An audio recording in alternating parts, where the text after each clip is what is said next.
അസ്സലാമു അലൈക്കും വറഹ്മത്തുള്ളാഹി. ദഅവാനുഭവങ്ങൾ 21.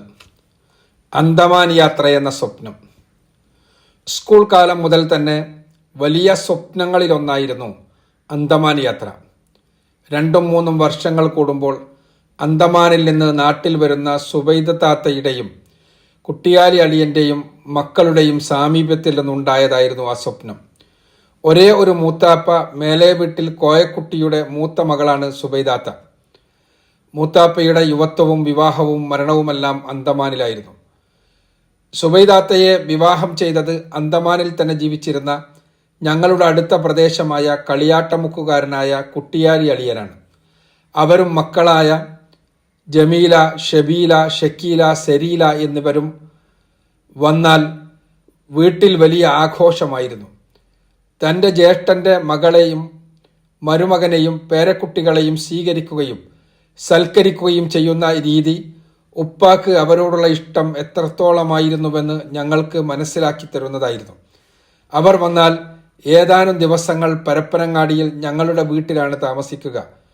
ആ ദിവസങ്ങൾ വീട്ടിൽ വലിയ ആഘോഷമായിരിക്കും. താത്താക്കും അളിയനുമല്ലാതെ മക്കൾക്കാർക്കും മലയാളം തീരെ വശമുണ്ടായിരുന്നില്ല. അവരാണ് ആദ്യമായി കണ്ട ഹിന്ദി സംസാരിക്കുന്നവർ. കളികൾക്കിടയിലുള്ള അവരുടെ ഹിന്ദി വർത്തമാനങ്ങൾ കേൾക്കാൻ നല്ല രസമായിരുന്നു. ദിവസങ്ങൾ നീണ്ട താമസത്തിന് ശേഷം അവർ മടങ്ങുമ്പോൾ വീട് ശോകമൂകമാകുമായിരുന്നു. പലപ്പോഴും ഉപ്പ അവരെ യാത്രയയക്കാറുണ്ടായിരുന്നത് കണ്ണുനീരോടു കൂടിയായിരുന്നു. അവർക്കൊപ്പമുള്ള കളികളും സൽക്കാരവുമെല്ലാം ഇന്നും ഓർമ്മയോടെ നിൽക്കുന്നത് അവ അത്രയധികം ഹൃദയത്തെ സ്വാധീനിച്ചത് കൊണ്ടാവണം. മൂത്താപ്പയുടെ 2ാമത്തെ മകളായ ഹമീദാത്തയും അവരുടെ ഭർത്താവായ ഹംസ അളിയനുമെല്ലാം ഇടക്ക് വീട്ടിൽ വരാറുണ്ടായിരുന്നുവെങ്കിലും അവരെക്കുറിച്ച ഓർമ്മകൾ അത്രക്ക് സജീവമല്ലാത്തതിൻ്റെ കാരണം അവരോടൊപ്പം അന്ന് എൻ്റെ പ്രായക്കാരായ മക്കളൊന്നും ഇല്ലാത്തതായിരിക്കണം. അവർ വരുമ്പോൾ പെരിന്തൽമണ്ണയിലുള്ള ഹംസ അളിയൻ്റെ വീട്ടിലാണ് അധികം താമസിക്കാറുണ്ടായിരുന്നത് എന്നതും കാരണമാകാം. അവരുടെ മക്കളായ നദീറയെയും നാസറിനെയുമെല്ലാം പരിചയപ്പെടുന്നതും സുബൈദാത്താൻ്റെ മക്കളെക്കാളധികം അടുക്കുന്നതും ഞാൻ അന്തമാനിൽ ചെന്നതിന് ശേഷമാണ്. ഡിഗ്രി കാലമായപ്പോഴേക്ക് അന്തമാനിൽ പോകണമെന്ന ആഗ്രഹം വർദ്ധിച്ചു. രോഗിയായി കിടക്കുന്ന സന്ദർഭത്തിൽ ഉപ്പ പറഞ്ഞു തന്ന അന്തമാൻ കഥകളായിരുന്നു അതിന് കാരണം.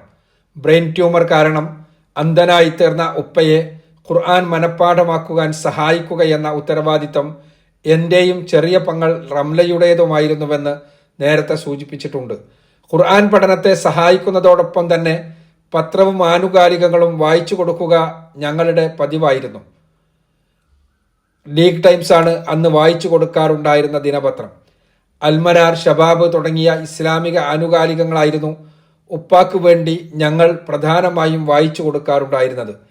MSM മാസികയായിരുന്ന ഇഖ്റഇന്റെ പ്രസിദ്ധീകരണം തുടങ്ങിയതോടെ അതിലെ ലേഖനങ്ങളിൽ ഉപ്പാക്ക് താല്പര്യമുള്ളവയും വായിച്ചു കൊടുക്കുക പതിവായി.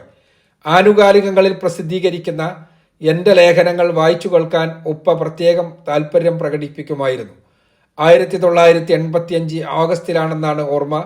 ഹിരോഷിമ ദിനത്തോടനുബന്ധിച്ച് ഞാൻ എഴുതിയ കുരുതിയുടെ കരിനിഴൽ എന്ന തലക്കെട്ടിലുള്ള ലേഖനം ഉപ്പാക്ക് വായിച്ചു കേൾപ്പിച്ചപ്പോൾ അദ്ദേഹം പറഞ്ഞു, 1,00,000-ലധികം പേരെ ഉടനെയും 3 മാസങ്ങൾക്കിടയിൽ 2 ലക്ഷത്തിലധികം പേരെയും കൊല്ലുകയും നിരവധി പേരെ ദുരിതത്തിലാക്കുകയും ചെയ്ത ഹിരോഷിമ നാഗസാക്കി ആറ്റം ബോംബ് സ്ഫോടനം ആണ് സത്യത്തിൽ അള്ളാഹുവിൻ്റെ അനുഗ്രഹത്താൽ എന്നെ രക്ഷപ്പെടുത്തിയത്.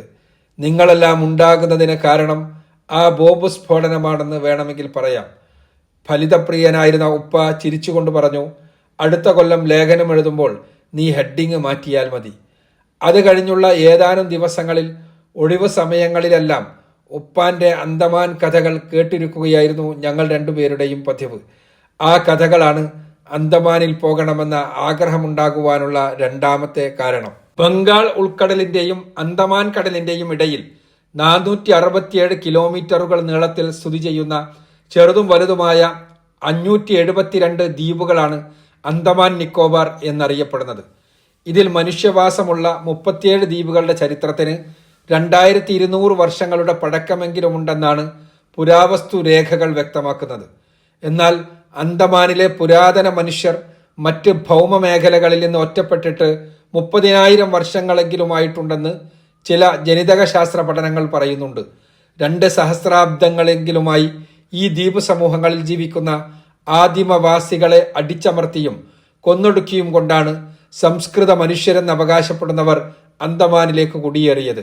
ഗ്രേറ്റ് അന്തമാനീസ്, ഓങ്കീസ്, ജറവാസ്, സെന്റിലിനീസ് എന്നിങ്ങനെ ആഫ്രിക്കൻ പാരമ്പര്യമുള്ള 4 നെഗ്രിറ്റോ വർഗങ്ങളും ഷോംപെൻസ്, നിക്കോബാരീസ് എന്നിങ്ങനെ മലായ് ബർമ പാരമ്പര്യമുള്ള 2 മംഗളോയിഡ് വർഗങ്ങളുമായിരുന്നു അന്തമാനിലെ ആദിവാസികൾ. ഇതിൽ സെന്റിലിനീസ് ഒഴിച്ച് മറ്റു വർഗങ്ങളിലുള്ളവരെല്ലാം നിരന്തരമായ പരിശ്രമങ്ങൾക്ക് ശേഷം അവിടുത്തെ ഭരണകൂടത്തോടും ജനങ്ങളോടും സഹകരിക്കാൻ തുടങ്ങിയിട്ടുണ്ട്. നോർത്ത് സെന്റിനെന്റൽ ദ്വീപിലേക്ക് ആരെയും കടക്കാൻ അനുവദിക്കാതെ സംസ്കൃത മനുഷ്യരോട് അകന്നു കഴിയുകയാണ് ഇപ്പോഴും സെന്റിലിനീസ് വർഗത്തിലെ മനുഷ്യർ.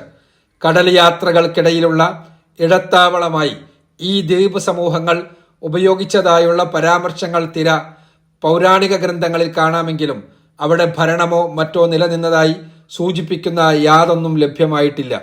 1755 ഡിസംബർ 12 ഡാനിഷ് ഈസ്റ്റ് ഇന്ത്യ കമ്പനിയുടെ കപ്പൽ നിക്കോബാറിൽ എത്തുന്നതോടെയാണ് നിക്കോബാറിലെ യൂറോപ്യൻ കോളനിവൽക്കരണത്തിന്റെ ചരിത്രം ആരംഭിക്കുന്നത്.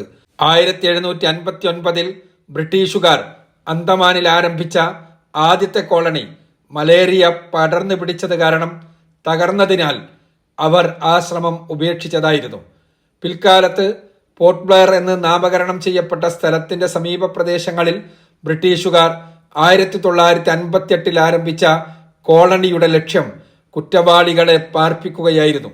1868 ഒക്ടോബർ 16 ഡാനിഷുകാരിൽ നിന്ന് നിക്കോബാറിന്റെ അധികാരം വില കൊടുത്ത് വാങ്ങിയതോടെയാണ് ഈ ദ്വീപ് സമൂഹങ്ങൾ മുഴുവനായി ബ്രിട്ടീഷ് ഇന്ത്യയുടെ ഭാഗമായി തീർന്നത്. അന്തമാനിനെ കുറിച്ച് കേൾക്കുമ്പോൾ നമ്മുടെയെല്ലാം മനസ്സിലേക്ക് വരാറുള്ളത് കുറ്റവാളികളെന്ന് മുദ്രയടിക്കപ്പെട്ട് അവിടേക്ക് നാടുകടത്തിയ സ്വാതന്ത്ര്യ സമര സേനാനികളെ പാർപ്പിക്കാനായി ബ്രിട്ടീഷുകാർ സജ്ജമാക്കിയ കാലാപാനി എന്നറിയപ്പെട്ട ജയിലും അനുബന്ധ സംവിധാനങ്ങളുമാണ്. സമരനായകന്മാരെയും മറ്റു കുറ്റവാളികളെയും പാർപ്പിക്കുവാനായി തയ്യാറാക്കിയ സെല്ലുലാർ ജയിലിന്റെ നിർമ്മാണം 1896 തുടങ്ങി 1906 അവസാനിച്ചത്. അതിനു മുമ്പ് അന്തമാനിലേക്ക് നാടുകടത്തപ്പെട്ടവരെ സംബന്ധിച്ചിടത്തോളം ദ്വീപുകൾ തന്നെ വലിയ ഒരു ജയിലായിരുന്നു. സെല്ലുലാർ ജയിലിലും പുറത്തും അവർ അനുഭവിക്കേണ്ടി വന്ന യാതനകളും ക്രൂരമായ പീഡനങ്ങളും വിശദീകരിക്കാൻ കഴിയാത്തത്രയും ഭീകരമായിരുന്നുവെന്ന് ജയിൽ സന്ദർശിച്ചാൽ മനസ്സിലാകും. ബ്രിട്ടീഷുകാർ ഷിപായി ലഹള എന്ന് വിളിച്ച 1857 ഒന്നാം സ്വാതന്ത്ര്യ സമരത്തോടനുബന്ധിച്ചാണ് അതിൽ പങ്കെടുത്ത സമര നേതാക്കളെ പാർപ്പിക്കുവാൻ അന്തമാൻ എത്രത്തോളം അനുയോജ്യമാകുമെന്ന് പഠിക്കാനായി ബ്രിട്ടീഷ് സർജനായ ഡോക്ടർ FJ മൗഅത്തിന്റെ നേതൃത്വത്തിൽ അന്തമാൻ കമ്മിറ്റി ഉണ്ടാക്കുകയും അതിന്റെ നിർദ്ദേശപ്രകാരം കുറ്റവാളികളെന്ന് വിധിച്ച് സ്വാതന്ത്ര്യ സമര സേനാനികളെ അന്തമാനിലേക്ക് അയക്കുകയും ചെയ്യുവാൻ ആരംഭിച്ചത്. 1858 മാർച്ച് 10 ഡോക്ടർ ജെയിംസ് പാറ്റിസൺ വാക്കറിന്റെ മേൽനോട്ടത്തിൽ കുറ്റവാളികളെന്ന് വിധിക്കപ്പെട്ട 200 പേർ എത്തുന്നതോടെയാണ് ദേശാഭിമാനികളുടെ കുടിയേറ്റത്തിന്റെ അന്തമാൻ ചരിത്രം ആരംഭിക്കുന്നത്. സമര നേതാക്കളായ ഫസലുൽ ഹക്ക് ഖൈറാബാദി, ലിയാഖത്ത് അലി, മൂസായി സിംഗ്, ഭീം നായിക്, ഗിൽഗാർ ദോബെ എന്നിവരുടെ നേതൃത്വത്തിലുള്ള ഈ സംഘമാണ് ബ്രിട്ടീഷുകാർക്ക് വേണ്ടി അന്തമാൻ കാടുകൾ വെട്ടിത്തെളിക്കുവാൻ ആരംഭിച്ചത്. കഠിനാധ്വാനത്തിനിടയിലും വെള്ളക്കാരുടെ ക്രൂരമായ പീഡനങ്ങൾ ഏറ്റുവാങ്ങേണ്ടി വന്നപ്പോൾ അത് സഹിക്കവയ്യാതെ ഒളിച്ചോടിയ ഇന്ത്യക്കാരായ 88 പേരെ പിടികൂടി ഒരൊറ്റ ദിവസം തന്നെ വെടിവെച്ച് കൊന്നതാണ് അന്തമാനിൽ നടന്ന ആദ്യത്തെ കൂട്ടക്കൊലപാതകം.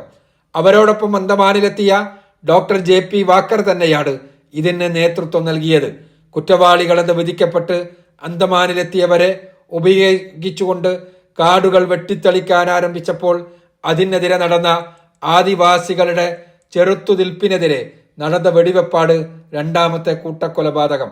അമ്പും വില്ലും കൊണ്ട് ബ്രിട്ടീഷ് ഉദ്യോഗസ്ഥരെയും അവരുടെ ഇന്ത്യൻ സഹായികളെയും തുരത്തി തങ്ങളുടെ ആവാസ വ്യവസ്ഥ സംരക്ഷിക്കാമെന്ന് കരുതി യുദ്ധത്തിനെത്തിയ 1500 വരുന്ന ഗ്രേറ്റ് അന്തമാൻ ആദിവാസികൾക്കാണ് 1859 മെയ് 4 നടന്ന ആബർഡീൻ യുദ്ധത്തിൽ വെടിയേറ്റതെന്നാണ് കണക്ക്. ബ്രിട്ടീഷ് ഇന്ത്യയുടെ ചരിത്രത്തിൽ വെള്ളക്കാരെ ഏറ്റവും അധികം വേദനിപ്പിച്ച സംഭവങ്ങളിൽ ഒന്ന് നടന്നതും അന്തമാനിൽ വെച്ചു തന്നെയാണ്. ഇന്ത്യയിലെ 4ാമത്തെ ബ്രിട്ടീഷ് വൈസ്രോയിയും ഗവർണർ ജനറലുമായിരുന്ന റിച്ചാർഡ് ബോർക്ക് മായോ പ്രഭു വധിക്കപ്പെട്ട സംഭവമാണത്. ഇന്ത്യക്കാരനാൽ വധിക്കപ്പെട്ട ഒരേ ഒരു ഇന്ത്യൻ വൈസ്രോയിയാണ് മായോ പ്രഭു. 1867 അന്തമാനിലേക്ക് നാടുകടത്തപ്പെട്ട ഷേർ അലി അഫ്രീദി എന്ന പഷ്തൂൺ യുവാവാണ് അദ്ദേഹത്തെ വധിച്ചത്. തന്റെ സഹോദരിയെ ബലാത്സംഗം ചെയ്ത യൂനുസ് എന്ന ഒരാളെ പട്ടാപ്പകൽ കൊന്നുവെന്നതായിരുന്നു ബ്രിട്ടീഷ് പട്ടാളത്തിൽ സേവനമനുഷ്ഠിച്ചിരുന്ന ഷേർ അലിക്കെതിരെയുള്ള കുറ്റം. പോർട്ട് ബ്ലെയറിന് സമീപം ഒരു ക്ഷുരകനായി സേവനമനുഷ്ഠിച്ചിരുന്ന അദ്ദേഹം അന്തമാൻ സന്ദർശിക്കുകയായിരുന്ന വൈസ്രോയിയെ ഹോപ്പ് ടൗണിൽ വെച്ച് കുത്തിക്കൊല്ലുകയായിരുന്നു. നാടിന്റെ സ്വാതന്ത്ര്യത്തിനായി യത്നിച്ചതിനാൽ അറസ്റ്റ് ചെയ്യപ്പെട്ട് അന്തമാനിലേക്ക് നാടുകടത്തപ്പെട്ട വഹാബി പണ്ഡിതന്മാരിൽ നിന്നാണ് പോർട്ട് ബ്ലെയറിൽ വെച്ച് സ്വാതന്ത്ര്യദാഹം ഷേർ അലിയുടെ തലച്ചോറിലേക്ക് കയറിയതെന്നും അതാണ് മായോ പ്രഭുവിനെ കൊന്ന് ബ്രിട്ടീഷുകാരെ പാഠം പഠിപ്പിക്കണമെന്ന ചിന്ത അയാളിൽ ഉണ്ടാക്കിയതെന്നുമാണ് ബ്രിട്ടീഷ് രേഖകൾ പറയുന്നത്. വെള്ളക്കാർക്കെതിരെ പോരാടി നാടിനെ സ്വതന്ത്രമാക്കണമെന്ന് ആഹ്വാനം ചെയ്യുകയും അതിനായുള്ള പ്രവർത്തനങ്ങൾക്ക് ചുക്കാൻ പിടിക്കുകയും ചെയ്ത മൗലാന മുഹമ്മദ് ജാഫർ താനേശ്വരിയെ പോലെയുള്ള നിരവധി പണ്ഡിതന്മാരെയും അവരുടെ അനുയായികളെയും ദേശദ്രോഹികളെന്ന് മുദ്രകുത്തി 1858 മുതൽ തന്നെ അന്തമാനിലേക്ക് നാടുകടത്തിയിരുന്നു. വഹാബികളായ അവരിൽ നിന്നാണ് ഷേർ അലി പ്രചോദിതനായത് എന്നാണ് ബ്രിട്ടീഷ് ആഖ്യാനം. നാടിനെ അടിമപ്പെടുത്തുന്നതിന് വേണ്ടിയുള്ള ഉപകരണമായ വൈസ്രോയിയെ കൊന്നത് ദൈവിക നിർദ്ദേശപ്രകാരമാണെന്ന് അദ്ദേഹം പറഞ്ഞതായും ബ്രിട്ടീഷ് രേഖകളിലുണ്ട്. 1872 മാർച്ച് 11 ബ്രിട്ടീഷ് ഫോട്ടോഗ്രാഫർമാർക്ക് ഫോട്ടോയെടുക്കാൻ നിന്നുകൊടുത്ത ശേഷം അല്പം പോലും ഭയം പ്രകടിപ്പിക്കാതെയാണത്രേ അദ്ദേഹം വൈപ്പർ ഐലൻഡിലെ കഴുമരത്തിൽ തനിക്കായി തയ്യാർ ചെയ്യപ്പെട്ട തൂക്കുകയറിലേക്ക് നടന്നു നീങ്ങിയത്. മലബാർ സമരത്തിൽ പങ്കെടുത്തുവെന്ന കുറ്റത്തിന് ശിക്ഷിക്കപ്പെട്ട 160 പേർ 1922 ഏപ്രിൽ 22 പോർട്ട് ബ്ലെയറിൽ TSS മഹാരാജ കപ്പലിറങ്ങുന്നതോടെയാണ് അന്തമാൻ മലയാളികളുടെ ചരിത്രം ആരംഭിക്കുന്നത്. ജീവപര്യന്തം തടവിന് ശിക്ഷിക്കപ്പെട്ട ഇവർക്ക് ഒന്നുകിൽ 20 വർഷം ജയിലിൽ കഴിയുക, അല്ലെങ്കിൽ കുടുംബത്തെ കൂടി അന്തമാനിലേക്ക് കൊണ്ടുപോയി അവിടെ കുടിയേറ്റക്കാരായി സ്വതന്ത്ര ജീവിതം നയിക്കുക എന്നിവയിൽ ഏതെങ്കിലും ഒന്ന് തിരഞ്ഞെടുക്കുവാൻ ബ്രിട്ടീഷുകാർ അനുവാദം നൽകി. കുടുംബസമേതം അന്തമാനിലെത്തുന്ന കുറ്റാരോപിതരെ ഉപയോഗിച്ച് കാടുകൾ വെട്ടിത്തെളിക്കുകയായിരുന്നു ബ്രിട്ടീഷുകാരുടെ ലക്ഷ്യം. കുറ്റാരോപിതരുടെ കുടുംബത്തിന് മദ്രാസിൽ നിന്ന് പോർട്ട് ബ്ലെയറിലേക്കുള്ള യാത്രാ സൗജന്യം, ഗവൺമെന്റ് നൽകുന്ന അനുയോജ്യമായ ഭൂമി, പണമായും കാലികളായുമുള്ള ആനുകൂല്യങ്ങൾ, ശിക്ഷിക്കപ്പെട്ടവരുടെ ഭാര്യമാർക്ക് 50 രൂപ വീതം സൗജന്യം, വീട് നിർമ്മാണത്തിനാവശ്യമായ ഭൗതിക വിഭവങ്ങൾ, നൽകിയ വയലുകളിൽ ധാന്യങ്ങൾ കൊയ്തെടുക്കുന്നത് വരെ സൗജന്യമായ റേഷൻ, ചെറിയ കച്ചവടങ്ങൾ ചെയ്യാൻ തയ്യാറുള്ളവർക്ക് 50 രൂപ വീതം സമ്മാനം എന്നിവ പ്രഖ്യാപിച്ചുകൊണ്ടാണ് ബ്രിട്ടീഷുകാർ മലയാളികളെ അവിടേക്ക് കുടിയേറുവാൻ പ്രേരിപ്പിച്ചത്. കുടുംബത്തെ കൊണ്ടുവരുന്ന കുറേയധികം പേരെ ഒന്നിച്ച് ഒരു സ്ഥലത്ത് കുടിയിരുത്തുകയും അവിടെ നമസ്കാരത്തിനായി പള്ളി നിർമ്മിക്കുകയും ഒരു ഇമാമിനെ നിയോഗിക്കുകയും ചെയ്യുകയെന്ന മലയാളികളെ കുടിയേറ്റത്തിന് പ്രചോദിപ്പിക്കാനും അവരുടെ പ്രശ്നങ്ങൾ പഠിക്കാനും വേണ്ടി സർക്കാർ റെപ്യൂട്ടേഷനിൽ അന്തമാനിലേക്ക് അയച്ച കോഴിക്കോട് താലൂക്ക് ഡെപ്യൂട്ടി തഹസിൽദാറായിരുന്ന EH അബ്രഹാമിന്റെ നിർദ്ദേശവും അംഗീകരിക്കുവാൻ അവിടേക്ക് നിയോഗിക്കപ്പെട്ട ബ്രിട്ടീഷ് കമ്മീഷണർ ഹെൻറി സെസിൻ വീഡൻ സന്നദ്ധമായി. അതിന്റെ ഫലമായി അന്തമാനിലെ മലയാളികളുടെ എണ്ണം വർദ്ധിച്ചുകൊണ്ടിരുന്നു. 1926 1133 മാപ്പിളമാരാണ് അന്തമാനിൽ ഉണ്ടായിരുന്നതെങ്കിൽ 1932 ആയപ്പോൾ 1885 പേരുണ്ടായിരുന്നു. ഇവരുടെ പിന്മുറക്കാരും പിന്നീട് ജോലി ആവശ്യാർത്ഥവും മറ്റും വന്ന് താമസമാക്കിയവരുമാണ് ഇന്ന് അന്തമാൻ മലയാളികളിൽ വലിയൊരു ശതമാനം. അന്തമാൻ മാപ്പിള സർവീസ് ഓർഗനൈസേഷൻ 1996 നടത്തിയ സർവേ പ്രകാരം അന്തമാനിലെ അന്നത്തെ മാപ്പിള ജനസംഖ്യ 15,000-ലധികമാണ്. 1930കളുടെ രണ്ടാം പകുതിയായപ്പോഴേക്ക് വ്യത്യസ്തങ്ങളായ കാരണങ്ങളാൽ അന്തമാനിലെത്തുന്നവരുടെ എണ്ണം വർദ്ധിച്ചുകൊണ്ടിരുന്നു. അക്കാലത്താണ് എൻ്റെ മൂത്താപ്പ മേലെ വീട്ടിൽ കോയക്കുട്ടി അന്തമാനിലെത്തുന്നത്. മലബാർ സമരത്തിൽ പങ്കെടുത്തതിന് നാട് കടത്തപ്പെട്ട ഏതോ കുടുംബക്കാരനെ സന്ദർശിക്കാനാണ് മൂത്താപ്പ അവിടെ എത്തിയതെന്നാണ് അദ്ദേഹത്തിന്റെ മൂത്ത മകൻ M അബ്ദുറഹ്മാനും രണ്ടാമത്തെ മകൻ അബൂബക്കറുമായുള്ള സംഭാഷണങ്ങളിൽ നിന്ന് എനിക്ക് മനസ്സിലായത്. അതെന്തായിരുന്നാലും അവിടെ എത്തിയ ശേഷം ദേശീയവാദി പ്രസ്ഥാനത്തിൽ മൂത്താപ്പ സജീവമായിരുന്നുവെന്ന് വ്യക്തമാക്കുന്ന രേഖകളുണ്ട്. കോൺഗ്രസ് പ്രവർത്തനങ്ങളിൽ സജീവമായിരുന്ന ഗൃഹാന്തരീക്ഷത്തിൽ വളർന്നതുകൊണ്ടായിരിക്കണം മൂത്താപ്പാന്റെ 2 മക്കളും തികഞ്ഞ ദേശീയവാദികളും കോൺഗ്രസ് സംഘാടകരുമായി തീർന്നത്. ഞാൻ അന്തമാനിലെത്തുമ്പോൾ MA റഹ്മാൻ എന്ന് പ്രസിദ്ധനായ മൂത്ത ജ്യേഷ്ഠൻ അന്തമാൻ പ്രദേശ് കോൺഗ്രസ് കമ്മിറ്റിയുടെ പ്രസിഡന്റാണ്. അധികാരമോഹമില്ലാത്ത കോൺഗ്രസ് നേതാവായാണ് അദ്ദേഹം അവിടെ അറിയപ്പെട്ടിരുന്നത്. മൂത്താപ്പ ആരംഭിച്ച കച്ചവട സ്ഥാപനമായ ഹിന്ദുസ്ഥാൻ ജനറൽ സ്റ്റോർ നോക്കി നടത്തുന്നതിലായിരുന്നു പ്രധാനമായും രണ്ടാമത്തെ മകൻ ശ്രദ്ധിച്ചിരുന്നതെങ്കിലും ഉയർന്ന രാഷ്ട്രീയ ബോധമുള്ളയാളായിരുന്നു അദ്ദേഹമെന്ന് ഒരു തവണ സംസാരിച്ചാൽ മനസ്സിലാവും. അന്തമാനിലെത്തിയ ശേഷം ബ്രിട്ടീഷ് സർക്കാരിന്റെ കീഴിൽ അധ്യാപകനായി സേവനമനുഷ്ഠിക്കുകയായിരുന്ന മൂത്താപ്പ അവിടെ നിന്ന് തന്നെ കോട്ടക്കലിൽ നിന്ന് അന്തമാനിലെത്തിയ ഖദീജ എന്നവരെ വിവാഹം ചെയ്യുകയും അവിടെ സ്ഥിരതാമസമാക്കുകയുമായിരുന്നു.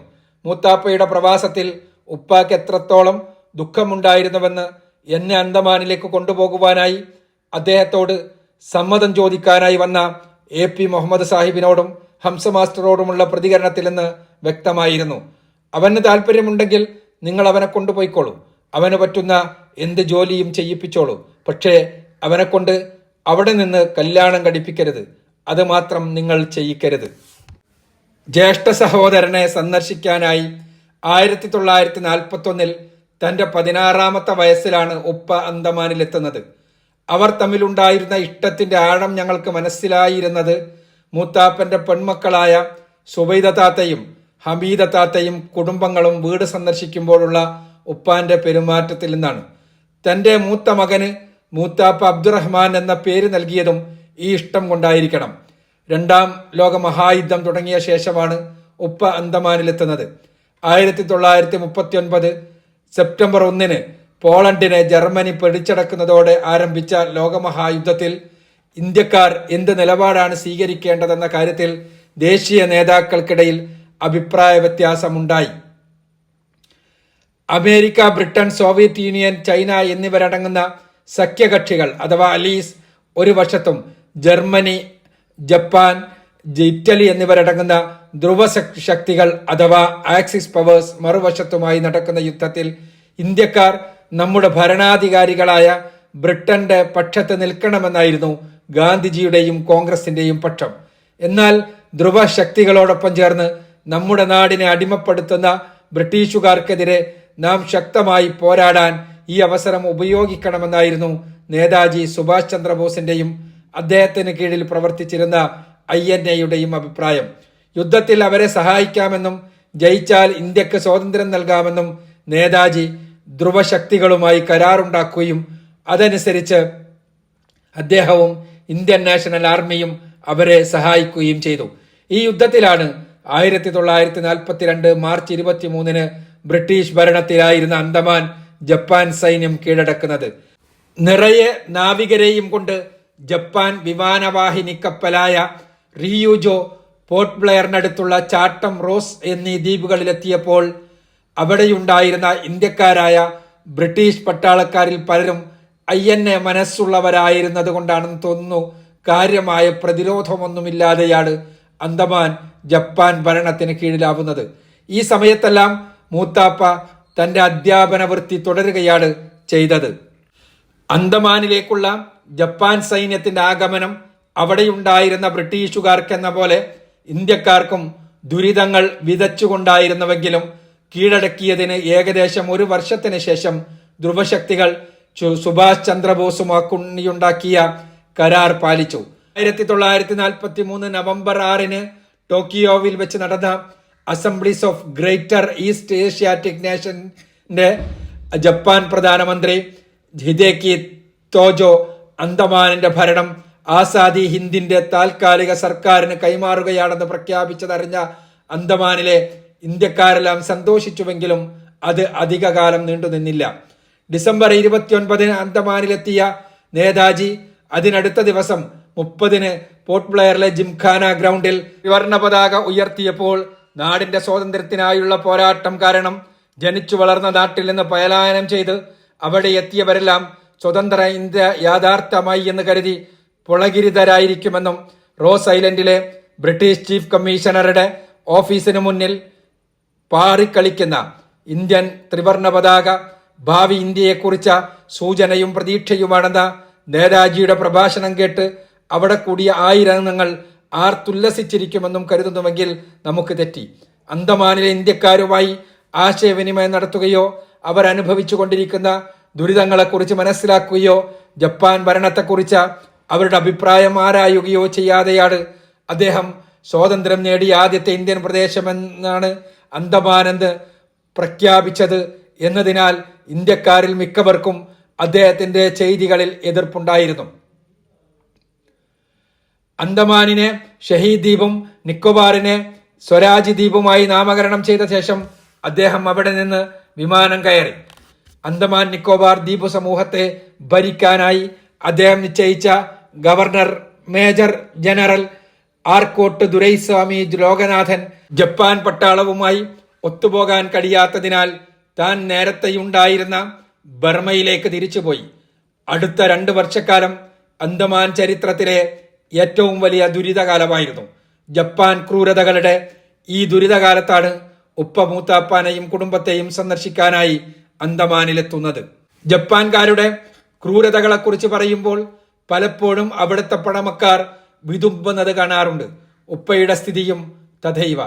തങ്ങളുടെ ഔദ്യോഗിക രേഖകളെല്ലാം കത്തിച്ച് നശിപ്പിച്ചുകൊണ്ടാണ് അവർ അന്തമാൻ വിട്ടത് എന്നതിനാൽ ആ ക്രൂരതകളെക്കുറിച്ച വായ്മൊഴികളും അവയുടെ അടിസ്ഥാനത്തിൽ പിൽക്കാലത്ത് എഴുതപ്പെട്ട രേഖകളും മാത്രമേ ഉപലബ്ധമായിട്ടുള്ളൂ. അന്തമാനിലെത്തി 4-ാം ദിവസം തന്നെ ജപ്പാൻകാർ അവരുടെ ക്രൂരതകൾ തുടങ്ങി. തങ്ങൾക്ക് നേരെ നിറയൊഴിച്ചുവെന്നാരോപിച്ചുകൊണ്ട് സുൽഫീക്കർ എന്ന കൗമാരക്കാരനെ പിടിച്ച് പരസ്യമായി കൈകൾ പിരിച്ചു പൊട്ടിക്കുകയും വെടിവെച്ച് കൊല്ലുകയും ചെയ്തതാണ് ആദ്യത്തെ ക്രൂരകൃത്യം. അതിനോടനുബന്ധിച്ച് നിരവധി വീടുകൾ അഗ്നിക്കിരയാക്കി. അവിടെയുണ്ടായിരുന്ന സ്ത്രീകളെ ബലാത്സംഗം ചെയ്തു. തങ്ങളുടെ വിനോദങ്ങൾക്ക് സിഖ് ഗുരുദ്വാര വിട്ടുകിട്ടണമെന്ന ജപ്പാൻകാരുടെ ആവശ്യം നിരസിച്ചതിനാൽ പഞ്ചാബി കവിയും ഇന്ത്യൻ നേതാവുമായിരുന്ന ഡോക്ടർ ദിവാൻ സിംഗിനെയും അദ്ദേഹത്തിന്റെ നേതൃത്വത്തിലുള്ള പഞ്ചാബി സഭയിലെ 65 അംഗങ്ങളെയും 82 ദിവസത്തെ നിരന്തരമായ ക്രൂര പീഡനങ്ങൾക്ക് ശേഷം 1944 ജനുവരി 14 കൊല്ലുകയും ചെയ്തതായി രേഖകളിലുണ്ട്. ബലാത്സംഗം ജപ്പാൻ പട്ടാളത്തിന്റെ നിത്യവിനോദങ്ങളിലൊന്നായിരുന്നു. അവരുടെ വന്യമായ രതിക്രീഡകൾക്ക് ഇന്ത്യൻ സ്ത്രീകൾ അപര്യാപ്തമായതിനാൽ കൊറിയയിൽ നിന്നും മലേഷ്യയിൽ നിന്നും അന്തമാനിലേക്ക് സ്ത്രീകൾ ഇറക്കുമതി ചെയ്യപ്പെട്ടിരുന്നുവത്രേ. എതിരാളികളാണെന്ന് കരുതുന്നവരെ പീഡിപ്പിച്ചു കൊല്ലുകയായിരുന്നു അവരുടെ രീതി. ബ്രിട്ടീഷുകാർക്ക് വേണ്ടി ചാരവൃത്തി നടത്തിയെന്ന് ആരോപിച്ചുകൊണ്ട് ഇന്ത്യൻ ഇൻഡിപെൻഡൻസ് ലീഗിന്റെ 44 പ്രവർത്തകരെ പിടികൂടുകയും ദിവസങ്ങൾ നീണ്ടുനിന്ന പീഡനങ്ങൾക്ക് ശേഷം 1944 ജനുവരി 30 വെടിവെച്ചു കൊല്ലുകയും ചെയ്തത് രേഖകളിൽ അവശേഷിച്ച ക്രൂരതകളിലൊന്നാണ്. ഹോംഫ്രീ ഗഞ്ച് കൂട്ടക്കൊല എന്നറിയപ്പെട്ട ഈ സംഭവത്തിന് ശേഷം ഇന്ത്യൻ ഇൻഡിപെൻഡൻസ് ലീഗിൽ പ്രവർത്തിക്കുവാനോ അതിനായി സംസാരിക്കാനോ വല്ലാതെ ആരും ധൈര്യപ്പെട്ടിരുന്നില്ലത്രേ. ഉപ്പ പറഞ്ഞ അനുഭവ കഥയിലേക്ക് വരാം. ജപ്പാൻ ഭരണത്തിന്റെ ക്രൂരനാളുകളിൽ അവിടെ എത്തിയ ഉപ്പ ജീവിക്കാനായി ചെയ്തത് പോലീസിൽ സേവനമനുഷ്ഠിക്കുകയാണ്. 6 മാസത്തിലധികം ജപ്പാൻകാരുടെ കീഴിൽ ഉപ്പ പോലീസായി സേവനമനുഷ്ഠിച്ചിട്ടുണ്ട്. 2-ാം ലോക മഹായുദ്ധത്തിന്റെ മൂർധന്യത്തിൽ അവിടെ ഭക്ഷണ ദൗർലഭ്യം രൂക്ഷമായ കാലത്താണിത്. ഭക്ഷ്യക്ഷാമത്തിന് ജപ്പാനികളുടെ പക്കലുണ്ടായിരുന്ന പരിഹാരം ഇന്ത്യക്കാരെ കൊന്നൊടുക്കുക എന്നതായിരുന്നു. അതിനവർ പല മാർഗങ്ങൾ കണ്ടെത്തി. ഇന്ത്യക്കാരെ ചതിച്ചു കൊണ്ടുപോയി കടലിൽ ആഴ്ത്തിക്കൊല്ലുക അതിലൊന്നായിരുന്നു. 1945 ഓഗസ്റ്റ് 13 300 ഇന്ത്യക്കാരെയും വഹിച്ച് കടലിലൂടെ നീങ്ങിയ 3 ബോട്ടുകളിലുള്ളവരോട് പറഞ്ഞത് മത്സ്യബന്ധനത്തിനായാണ് അവർ പോകുന്നതെന്നാണ്. നടുക്കടലിലെത്തിയപ്പോൾ അവരെയെല്ലാം കടലിൽ ചാടാൻ നിർബന്ധിച്ചു. 100-ലധികം പേർ കടലിൽ മുങ്ങി മരിച്ചു. നീന്തൽ അറിയാമായിരുന്ന ബാക്കിയുള്ളവർ മനുഷ്യവാസമില്ലാത്ത അടുത്ത ദ്വീപിൽ നീന്തിപ്പറ്റിയെങ്കിലും ബഹുഭൂരിപക്ഷവും പട്ടിണി കിടന്ന് മരിച്ചു. 11 പേർ മാത്രമാണ് അതിൽ ജീവനോടെ ബാക്കിയായത്. 6 ആഴ്ചകൾ കഴിഞ്ഞ് അവിടെ എത്തിയ ബ്രിട്ടീഷ് രക്ഷാപ്രവർത്തകരാണ് അവരെ രക്ഷിച്ചത്. 800 ഇന്ത്യക്കാരുണ്ടായിരുന്ന മറ്റൊരു സംഘത്തെ ആൾപ്പാർപ്പില്ലാത്ത മറ്റൊരു ദ്വീപിൽ കൊണ്ടുപോവുകയും വെടിവെച്ചു കൊല്ലുകയും അവരുടെ ശവശരീരങ്ങൾ കത്തിച്ചു കളയുകയും ചെയ്തതായും രേഖകളുണ്ട്. ഈ 2 സംഭവങ്ങളാണ് പ്രധാനമായും രേഖകളിലുള്ളതെങ്കിലും ഇതേപോലെ നിരവധി സംഭവങ്ങൾ ഉണ്ടായതായാണ് ഉപ്പ പറയുന്നത്. പോലീസുകാരനായിരുന്നതിനാൽ ഇത്തരം വാർത്തകളിൽ പലതും ഉപ്പാക്ക് ലഭിച്ചിരുന്നു. അത് പുറത്തു പറഞ്ഞാൽ വലിയ ശിക്ഷയുണ്ടാവുമെന്ന ഭയമുണ്ടായിരുന്നെങ്കിലും ചില വിവരങ്ങളെല്ലാം പരിചയക്കാരുമായി സ്വകാര്യമായി പങ്കുവെക്കുക പതിവായിരുന്നു. അങ്ങനെ പറയേണ്ടി വന്ന ഒരു കഥയിലെ നായകൻ ഉപ്പയായിരുന്നു. അതാണ് ഈ അനുഭവകഥയിലെ ക്ലൈമാക്സ്. ഭക്ഷണ ദൗർലഭ്യത്തിനുള്ള ജപ്പാൻകാരുടെ പരിഹാരമായ മനുഷ്യ നിർമൂലനം എന്ന ലക്ഷ്യത്തോടെ ഇന്ത്യക്കാരെയും വഹിച്ചുള്ള നിരവധി ബോട്ടുകൾ ബംഗാൾ ഉൾക്കടലിലൂടെ പോയിട്ടുണ്ടെന്നാണ് ഉപ്പ പറഞ്ഞത്. മീൻ പിടിക്കാൻ എന്ന പേരിൽ ആഴ്ചയിൽ ഒരിക്കലായിരുന്നു അത്രേ അങ്ങനെ കൊണ്ടുപോകാറുണ്ടായിരുന്നത്. ബോട്ടിൽ കൂടെയുള്ളവരെയെല്ലാം നടുക്കടലിലെത്തിയാൽ ജപ്പാൻകാർ വെള്ളത്തിലേക്ക് ചാടാൻ നിർബന്ധിക്കും. അവർക്ക് മുടക്കുകളിലൂടെ ബോട്ട് ഓടിച്ച് ആരും രക്ഷപ്പെടുകയില്ലെന്ന് ഉറപ്പുവരുത്തും. ഇങ്ങനെ കൊണ്ടുപോകാനുള്ളവരുടെ ലിസ്റ്റ് മേലധികാരികളിൽ നിന്ന് ഉപ്പ സമർത്ഥമായി മനസ്സിലാക്കും. അത് അവരെ അറിയിക്കും. രക്ഷപ്പെടാൻ മാർഗങ്ങളൊന്നുമില്ലാതിരുന്നതിനാൽ കൊണ്ടുപോകുമെന്നുറപ്പുള്ളവർ മരിക്കാനായി തയ്യാറാവും. കുടുംബക്കാരും ബന്ധുക്കളുമെല്ലാം വാരാന്ത്യത്തിൽ മരിക്കാൻ പോകുന്നവരെ സൽക്കരിക്കും. ഏതാനും ദിവസങ്ങൾക്കുള്ളിൽ മരിക്കുമെന്നുറപ്പുള്ളവർക്കായി തയ്യാറാക്കുന്ന തേങ്ങാച്ചോറും നെയ്ച്ചോറും. എങ്ങനെയായിരിക്കും അവർ അത് കഴിച്ചിരിക്കുക? മറ്റുള്ളവർ അവരെ കടിപ്പിച്ചിരിക്കുക. സൽക്കാരത്തിന് ശേഷം കണ്ണുനീരോടെ അവർ യാത്ര പറഞ്ഞു പിരിയും. വീട്ടിനകത്ത് കൂട്ടക്കരച്ചിൽ മുടങ്ങും. അങ്ങനെ 1945 ഓഗസ്റ്റ് മാസത്തിലെ ആദ്യത്തെ ആഴ്ചയിൽ ഉപ്പ കണ്ട ലിസ്റ്റിൽ അദ്ദേഹത്തിന്റെ പേരുണ്ടായിരുന്നു. അടുത്ത വാരാന്ത്യത്തിൽ മീൻ പിടിക്കാൻ കൊണ്ടുപോകുന്നവരുടെ ലിസ്റ്റിൽ സ്വന്തം പേര്. ലിസ്റ്റിലെ ആദ്യത്തെ പേര് മേലെ വീട്ടിൽ അബ്ദുറഹ്മാൻ എന്തായിരുന്നു. അങ്ങനെയായിരുന്നു അത്രേ ജപ്പാൻ ഓഫീസർമാർ ലിസ്റ്റ് തയ്യാറാക്കിയിരുന്നത്. മീൻ പിടിക്കാൻ കൊണ്ടുപോകുന്ന ഇന്ത്യക്കാരുടെ ലിസ്റ്റിൽ ഒരു ഇന്ത്യൻ ഓഫീസറും ഉണ്ടാവും. കൂടെ പോകാനുള്ളവരെ സംഘടിപ്പിക്കുകയാണ് അയാളുടെ ദൗത്യം. മറ്റ് ഇന്ത്യക്കാർക്കുള്ള വിധി തന്നെയായിരിക്കും ഓഫീസറുടേതും. വാരാന്ത്യത്തിലേക്കുള്ള ഇന്ത്യൻ ഓഫീസർ ഉപ്പയായിരുന്നു. സ്വന്തം മരണരേഖ വായിക്കേണ്ടി വരുന്ന അവസ്ഥ. ഉപ്പ തന്നെയാണ് ഈ വിവരം സുഹൃത്തുക്കളെയും ബന്ധുക്കളെയും അറിയിച്ചത്. ഉപ്പയെ സൽക്കരിച്ചയാളുടെ മകനുണ്ടാക്കിയ പുതിയ വീട്ടിൽ അദ്ദേഹത്തിന്റെ സൽക്കാരത്തിൽ പങ്കെടുക്കാൻ എനിക്ക് അവസരമുണ്ടായിട്ടുണ്ട്. കുഞ്ഞാപ്പുകാക്ക എന്ന അദ്ദേഹമാണ് ഉപ്പ പറഞ്ഞു തന്ന കഥകളുടെ ബാക്കി എനിക്ക് പറഞ്ഞു തന്നത്. ഉപ്പാക്ക് അദ്ദേഹം നൽകിയ സൽക്കാരത്തിലെ വിഭവങ്ങൾ പോലും കുഞ്ഞാപ്പുകാക്ക മറന്നിട്ടില്ല. മരിക്കാൻ പോകുന്നയാളെ സൽക്കരിച്ച ആദ്യത്തെ എന്റെ ഓർമ്മകൾ. അങ്ങനെ മത്സ്യബന്ധനത്തിന് പോകാനായി നിശ്ചയിക്കപ്പെട്ട ദിവസമടുത്തു. നാളെയാണ് ആ തീയതി. ഒരുങ്ങിയിരിക്കാനും കൂടെ പോകേണ്ടവരെ സംഘടിപ്പിക്കാനും ജപ്പാൻ മേധാവി പറഞ്ഞു. കണ്ണുനീരോടെ എല്ലാവരെയും അറിയിച്ചു. അന്ന് വൈകുന്നേരമായപ്പോൾ ജപ്പാൻ മേധാവികളുടെ എല്ലാം മുഖം മ്ലാനമായിരുന്നു. അസ്വസ്ഥതയോടെ അവർ പരസ്പരം പിറുപിറുക്കുന്നു. അടുത്ത ദിവസം മീൻ പിടിക്കാൻ പോകുന്നില്ലെന്ന് അന്ന് വൈകുന്നേരം അവർ അറിയിച്ചു. ഏതാനും ദിവസങ്ങൾക്ക് മുമ്പ് ഹിരോഷിമയിലും നാഗസാക്കിയിലും നടന്ന ആറ്റം ബോംബ് സ്ഫോടനത്തെക്കുറിച്ച് അറിയിച്ചുകൊണ്ടുള്ള ടെലിഗ്രാം അവർക്ക് ലഭിച്ചത് കൊണ്ടായിരുന്നു അവരുടെ അസ്വസ്ഥതയെന്ന് പിന്നീടാണ് മനസ്സിലായത്. അതോടെ യുദ്ധത്തിൽ സഖ്യകക്ഷികൾ ജയിച്ചുവെന്ന അവസ്ഥയായി. ഏതാനും ദിവസങ്ങൾക്കകം ബ്രിട്ടീഷ് പട്ടാളം അന്തമാനിലെത്തി. ജപ്പാൻകാർ അന്തമാൻ വിട്ടു. ആഗസ്റ്റ് 6 ലോകത്തിന് ഹിരോഷിമ ദിനമാണ്. ഉപ്പാക്കും അന്ന് അന്തമാനിൽ ഉണ്ടായിരുന്നവർക്കും അത് രക്ഷയുടെ ദിവസമാണ്. ക്രൂരമായി കൊല്ലപ്പെടുമായിരുന്ന ഉപ്പയടക്കമുള്ളവർ രക്ഷപ്പെട്ട ദിവസം. ജപ്പാൻകാരുടെ ക്രൂരതകളിൽ നിന്ന് അന്തമാനിലെ മനുഷ്യർ രക്ഷപ്പെട്ട ദിവസം. ഉപ്പയിൽ നിന്ന് അന്തമാൻ കഥകൾ കേൾക്കുമ്പോഴെല്ലാം അവിടെ സന്ദർശിക്കണമെന്ന ആഗ്രഹമുണ്ടാവും. അങ്ങനെ ആഗ്രഹിച്ചു കൊണ്ടിരിക്കുന്നതിനിടയിലാണ് പത്തപ്പിരിയത്തിൽ നിന്ന് വീട്ടിലേക്ക് ഒരു ഫോൺ കോൾ വന്നത്. അന്തമാനിലേക്ക് പോകാൻ താല്പര്യമുണ്ടോ എന്ന് ആരാഞ്ഞുകൊണ്ടുള്ള കോൾ. KNM സെക്രട്ടറിമാരിൽ ഒരാളായ AP അബ്ദുൽ ഖാദർ മൗലവിയുടേതായിരുന്നു ആ ഫോൺ വിളി. എന്റെ ജീവിതത്തിന്റെ വലിയ വഴിത്തിരിവുകളിലൊന്നായി മാറിയ ഫോൺ കോൾ.